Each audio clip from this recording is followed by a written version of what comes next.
Hola, em dic Natxa Nacenta i us vinc a presentar la meva novel·la. Jo he escrit una novel·la, que és la Nines Russes, que va resultar la guanyadora del Premi Novel·la Breu Ciutat de Mollerussa. Bé, l'obra va d'un matrimoni, el Joan i l'Helena, que tenen un somni que és comprar una casa davant del mar. Aquest somni es materialitza i el problema que tenen és que després van molt justos de diners.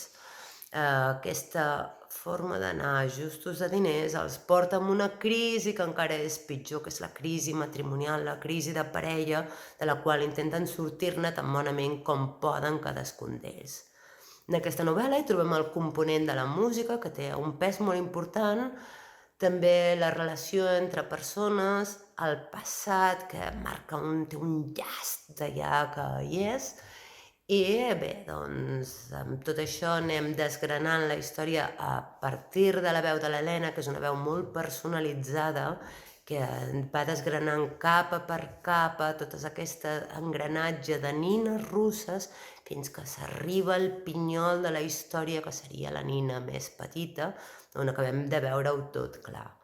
Bé, us llegeixo un fragment, que seria l'inici mateix, i tenim aquí que comença: tanta pujada em cansa, però he tornat, hem tornat, amb la Clara aquest cop.